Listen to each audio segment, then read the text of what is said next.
On est en 2021. Trônant sur un fauteuil plein de poussière, entouré par les ruines de sa propre maison bombardée par Israël, Yahya Sinwar sourit, comme un défi contre ses ennemis de toujours, des ennemis qu'il connaît par cœur, mais qui eux, en revanche, l'ont sous-estimé. On est en 2021 et Sinwar trône sur Gaza avec une main de fer. Comment en est-il arrivé là? Pour le comprendre, il faut remonter 10 ans auparavant. 18 octobre 2011, le soldat franco-israélien Gilad Shalit retrouve la liberté après plus de 5 années passées dans les prisons du Hamas. En échange, les Israéliens, alors gouvernés par Benyamin Netanyahou, acceptent de libérer 1027 prisonniers palestiniens. Enfin, quand je dis qu'ils acceptent, je dois préciser qu'ils ne sont pas tous d'accord. Parmi les Israéliens opposés à l'échange de prisonniers, il y a un officier israélien qui fait tout ce qu'il peut pour empêcher la libération d'un détenu palestinien en particulier. Il crie à qui veut l'entendre, cet homme ne doit surtout pas voir la lumière du jour. De qui parle-t-il? D'un certain Yahya Sinwar. L'officier israélien n'obtiendra pas ce qu'il souhaite, mais on lui accordera néanmoins une concession. On fera signer un document à Yahya Sinwar, un document par lequel il s'engagera à renoncer à toute activité terroriste. Que va faire Yahya Sinwar quand on lui mettra le document sous le nez? Que s'est-il passé pour que l'officier israélien qui était chargé de Sinwar en prison s'oppose si vivement à la libération de ce dernier? Et comment expliquer que Sinwar ait pu orchestrer la plus terrible attaque subie par Israël depuis sa création, et ce, malgré toute la surveillance dont il a été l'objet après sa libération? C'est ce qu'on va essayer de comprendre dans cette vidéo. Et donc, revenons à ce fameux document. Octobre 2011, ça fait 22 ans que Sinwar est en prison, où il purge une peine de 4 fois la perpétuité. Autant dire que ces négociations sont pour lui une chance inespérée de voir enfin la lumière du jour. Pourtant, lorsqu'on lui soumet le document à signer, surprise, Yahya Sinwar refuse catégoriquement. Il suffit d'un petit paraphe sous une déclaration qui, pour être honnête, n'a pas vraiment de valeur juridique, mais il refuse tout de même, et encore plus étonnant, il affirme que même si ça signifie qu'il doit rester en prison, il ne signera rien. S'il doit bien y avoir une personne que tout ça n'étonne pas trop, c'est bien cet homme, Misha Kobi. Qui est-il? C'est un agent du Shin Bet, le bureau de renseignement intérieur en Israël. Durant les premières années de détention de Yahya Sinwar, c'est Misha Kobi qui était chargé de l'interroger. Il a donc passé des dizaines d'heures avec lui en tête-à-tête. De longues discussions qui hantent Misha Kobi, qui admet que 30 ans plus tard, il en rêve encore. Pourquoi est-ce que ces moments l'ont tant marqué? Le journal israélien Haaretz a interviewé Misha Kobi quelques semaines après l'attaque du 7 octobre, ce qui lui a donné l'occasion d'expliquer en quoi Yahya Sinwar est un homme si dangereux. Je vous propose 2 extraits de cette interview. Misha Kobi raconte, je cite, « Il n'avait pas peur. Il ne cachait pas ses pensées sur son intention d'assassiner les membres du Shin Bet. Il m'a dit « Je vais vous assassiner, vous et tous vos collègues des Mukhabarat », comme il appelait le Shin Bet. Il faut que vous compreniez le niveau de guerre psychologique qu'il employait déjà à l'époque en tant que détenu. Il vous fait face, vous insulte, vous menace et n'a pas peur. Je ne sais pas en quoi cela lui servait d'agir ainsi. Pourquoi quelqu'un qui est interrogé devrait-il faire une chose pareille? Même si c'est ce que vous pensez, que gagnez-vous à dire à l'interrogateur que vous allez le tuer? Misha Kobi rapporte d'autres paroles de Yahya Sinwar qui démontrent à quel point il était déterminé et se voyait déjà à l'extérieur en liberté mettant ses menaces à exécution. Je cite dans la même interview, « Il m'a dit lors de l'interrogatoire « Vous savez qu'un jour vous serez interrogé et je serai là en tant que représentant du gouvernement, en tant qu'interrogateur. Je vous interrogerai. » Je frémis en disant cela aujourd'hui car pensez-y, ce n'est pas si loin de la réalité. Si j'avais vécu dans une communauté proche de la bande de Gaza, je me serais peut-être retrouvé dans un tunnel face à cet homme. Et je me souviens parfaitement de la manière dont il m'a dit cela, comme une promesse, les yeux rouges. Comment est-ce qu'il a exprimé la chose? En disant en gros, nos rôles seront inversés, le monde va basculer pour vous. On pouvait voir à quel point il croyait en lui-même. Fin de citation. Donc ce témoignage venant d'un homme qui a longuement côtoyé Sinwar nous aide à mieux comprendre pourquoi une vingtaine d'années plus tard, des voix s'élevaient contre sa libération. Ceux qui le connaissaient savaient à quel point cet homme était dangereux, déterminé, sans peur. Alors la question se pose. Comment cela se fait-il que Sinwar, qui une fois libéré, a rapidement grimpé les échelons au sein du Hamas et qui est devenu une figure de premier plan du mouvement dans la bande de Gaza? Comment expliquer qu'il ait pu organiser, sans doute pendant des années d'ailleurs, l'attaque la plus sanglante que l'État israélien ait subie? Comment expliquer qu'un des hommes les plus surveillés par les agences de renseignement ait pu berner le Premier ministre Netanyahou avec autant de facilité? Et il y a deux facteurs qui peuvent expliquer cette situation. D'une part, l'hubris du gouvernement israélien, notamment de Netanyahou, et d'autre part, l'intelligence stratégique de Yahya Sinwar. Commençons par l'hubris. De quoi s'agit-il? Je vais vous l'expliquer en évoquant le cas d'un autre premier ministre israélien qui est tombé dans le même piège que Netanyahou 50 ans, presque jour pour jour, avant l'attaque du 7 octobre 2023. De qui s'agit-il? De la première ministre Golda Meir. De quoi s'agit-il? De la guerre israélo-arabe d'octobre 1973. Il faut que je vous raconte cette histoire. Golda Meir, c'est une des plus grandes figures de l'histoire israélienne. Elle a joué un rôle important dans la création même de l'État israélien en 1948 aux côtés de Ben Gourion, un État dont elle a été plus tard ministre des Affaires étrangères, puis, comme on disait, Premier ministre. Personnalité de premier plan, elle était au centre de la vie politique et diplomatique de son pays, et elle a contribué à la victoire éclatante de son armée lors de la guerre en 1967 contre plusieurs États arabes, la guerre qu'on appelle parfois la guerre des 6 jours. Rendez-vous compte, le premier soir de cette guerre, 50% de toute l'aviation arabe était déjà détruite. Pourtant, alors qu'elle trônait au sommet de la gloire, sa carrière politique s'est brutalement interrompue et Golda Meir a dû démissionner avant de finir ses jours dans un kibboutz au fin fond du désert du Negev. Pourquoi? Et l'explication peut tenir en ce fameux mot l'hubris. Chez les Grecs, l'hubris désignait la tendance qu'ont certaines personnes lorsqu'elles collectionnent les succès et les victoires à tomber dans le piège de l'arrogance, de la démesure, de l'amour de soi. Ces personnes considèrent que leur pouvoir est le signe de leur intelligence et qu'aucun obstacle ne saurait les atteindre.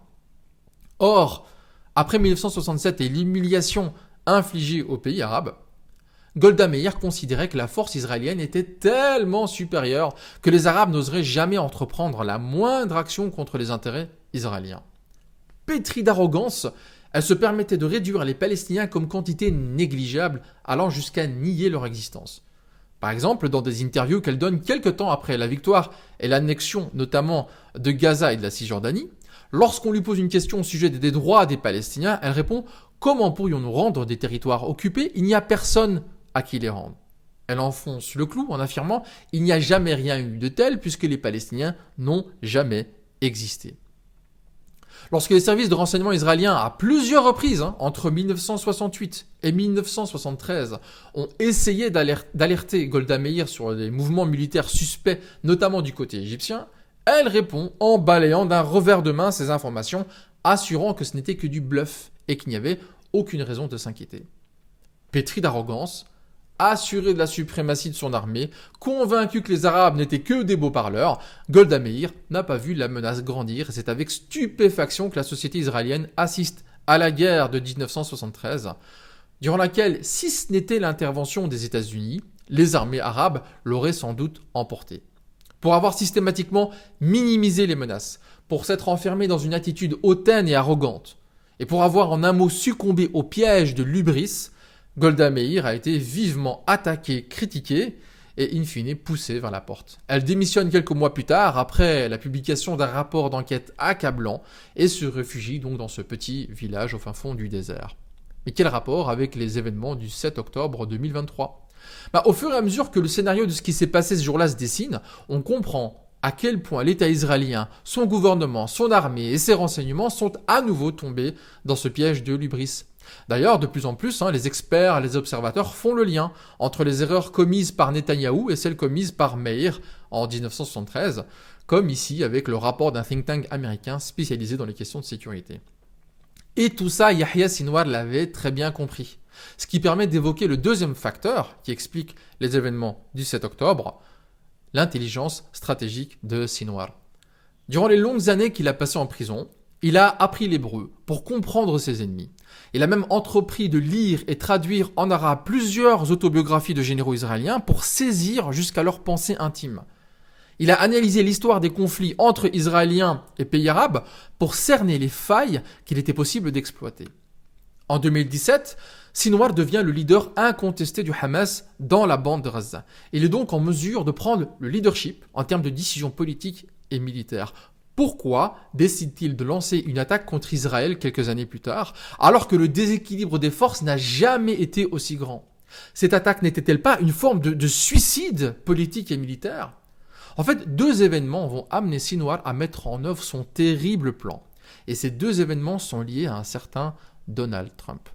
Le premier événement, c'est le déplacement de l'ambassade américaine en Israël de Tel Aviv vers Jérusalem en mai 2018, à la suite d'une décision de Trump, donc une décision complètement illégale du point de vue international. En réponse, le Hamas organise une série de manifestations pacifiques près de la frontière entre Gaza et Israël, dans le cadre de ce qu'on appelle la marche du retour, une marche qui a lieu en fait chaque année pour commémorer le Nakba, l'exode et le nettoyage ethnique des Palestiniens en 1948 et dans les années qui ont suivi. Le 30 mars 2018, Yahya Sinwar affirme que cette fois-ci, sans les trop, les manifestations auront lieu tant que la frontière n'aura pas été supprimée. Ces manifestations vont avoir lieu jusqu'en décembre 2019, mais elles vont être cruellement réprimées par les soldats israéliens. Près de 250 Palestiniens sont tués, des milliers sont blessés, la plupart du temps visés par des snipers alors qu'ils ne représentaient aucun danger.